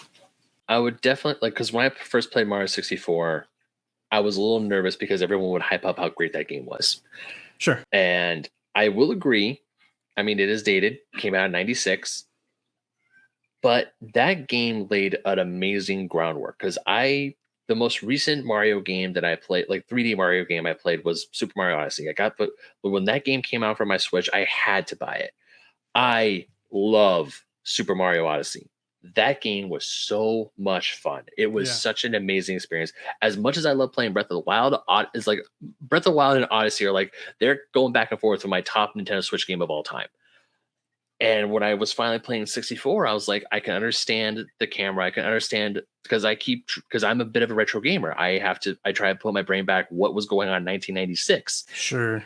And I can completely, and while yes, it is dated, maybe hasn't aged quite like the fine wine that people say, but at the exact same time, the groundwork was built there. Oh So many yeah. other, like you said, Banjo Kazooie, so many other games after it were based off the collectathon, were based off Super Mario 64. While some had amazing success, i.e., Banjo Kazooie, and some did not. Glover being one for the N64. Bubsy 3D. Let's not talk about that one. But yeah, 3D games were built around Mario 64, and that that is a truly iconic game. And I have to say, it has my respect, and it also when I first played it, I made it my mission to get a whole 120 stars. I did it. I saw Yoshi. I flew around the castle, and I am just glad I never have to get the stars in Tick-Tock Clock ever again. Oh, God, yeah. I hated that level. Oh yeah, I mean like TikTok Clock. I'm like, what's that? Rainbow Ride, I think it's called. Yeah, And that's that so one crazy. too. I played this game like a billion times and I can't even remember. Whatever. Put me But in yeah, Bob once on it Bow. gets, Just yeah, put me once in it gets Bob to on that Battlefield. point of the game, it's just like, oh yeah, take me back to Bomb on Battlefield because I'm like, this is just like you make one wrong move, one wrong button, and then you're like, and then it shoots you out of the level, and it's just like, Or and it's funny going back to again like Banjo Kazooie, like a game that I have lots of respect for, right? Where okay, let's take the Mario 64 formula, right? Well, you complete a mission and you keep going. And yeah, you just move on to the next thing. It doesn't kick you out of the level or anything, right? And then we didn't see that in Mario until I think Super Mario Odyssey. I think was the we first did Mario not. game to do that, and it's just like whoa, and and obviously, that's another one. I 100% Super Mario Odyssey, and it's a superior game to Super Mario 64, probably in every respect. But I love Super Mario 64, man. I don't know No, what it is. hey, I love it. I as much as I have criticisms of Mario 64, I love it too. And I know when I finally go to Super Nintendo World here in Southern California, at Universal Studios, I'm gonna go inside when I walk through the warp pipe and I end up at Peach's castle and I hear the da da da da da da. I am just gonna be like a tear is gonna go Oh down yeah, my man. I want that cheek. song played at my wedding. Like that's like I love that music. Like it's just, and that's another one that I think I need to do like more like covers of and stuff because I know it's like I've been doing a lot of Sonic stuff, but and the other thing that's kind of nice about doing a bunch of Sonic covers and stuff is for a while it was like kind of like one of the more neglected franchises. I felt like when it came to like rock and metal covers or whatever, because Yeah. everybody does Mario, everybody does Zelda. It's just there's just so much of it, so it's kind of Yeah. nice to find my little niche. And it's and it's funny because like as much as I love Sonic, I think my top two favorite games I think is like Mario 64 and like Twilight Princess. Like those are just like my favorites. Hey, that's just being a gamer. Yeah, exactly. That's just video games, my guy. Yeah. All right. Well, we're running up on time, and I know why we could just keep talking more, and I want to keep talking. So, Gerry, you have an open invite. If you just want to come on the show and just chat about something, just let me know. Open invite, dude. Seriously, thank you again so much. And where can people find you on the internet? Oh, cool. So yeah, so I'm Gerry Trevino, and that's Gerry with a G.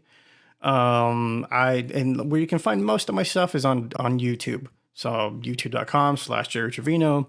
There it is. That's where you'll find just kind of a hodgepodge of I guess the theme of my channel is just it's all guitar related. It's all music related. I do stuff outside of video game covers too. I do I have original music out also, and and I do a lot of like gear demo stuff because I'm obsessed with a guitar, and I'm just like so that Spotify, Instagram, TikTok, you know, Oh all shit! the I same did not know stuff. you were. I got to add you on TikTok. I didn't know you were on TikTok too. Yeah, man. I mean, generational gap too. I don't know. Probably. I'm just like I just don't. I can't win TikTok because well, I can't win social media, right? Because I just like it's so exhausting for me. It's just and the past again I've been kind of going through a thing. Uh, the last few months I've been taking the time to kind of recuperate and work on myself and kind of distance myself from social media, and Hmm. it's done numbers, my guy. It's so therapeutic and good for you to just kind of take a break from it sometimes. But Oh, like TikTok and uh, stuff, I just don't understand. yeah. I dabble in TikTok. Honestly, I dabble a little bit. I do create Hmm. some videos, but doing a podcast, doing what I'm trying to do, you got to be on. For me, I have to be on it. So yeah, Hmm. I do agree. There are times when you could finally just step away from them all and just decompress. It does absolute wonders. Yeah. But yeah, anyways, audience, check him out on Spotify. Check him out on YouTube. I'm not afraid to say that Sonic Boom is the favorite cover you've done of mine that you've done. Second, Can You Feel the Sunshine? Because also slaps. But yeah, go check him out. Subscribe to his channel. Listen to his music. It truly is awesome. And also, while you're at it, why don't you hit the like button, subscribe to this channel? You're already here. Might as well, right? Yes. And of course, you can listen to the Fake Nerd Podcast. That's our big mothership show. FakeNerdPodcast.com is where everything is. That's the hub. That's where you can find everything. And you can follow me personally at BenMagnet27, Instagram, Twitter, TikTok. I'm all there. Gerry, thank you again so much for being here, man. It has been an absolute blast. No, Ben, thank you. Lots of fun, super easy. I could talk about this stuff all day, obviously, with you. And I'd love to be back someday. I Truly. Oh man, I can't wait for you to come back. And also, next time you come on, I want to talk to you about that Sonic the Hedgehog guitar because you have no idea how upset I am that I don't have that in my possession. Yeah. Oh, yeah. That is one of my prized possessions. I It's kind of nice. It better be, damn it. All right, Gerry. Once again, thank you so much, and until next time, unpause.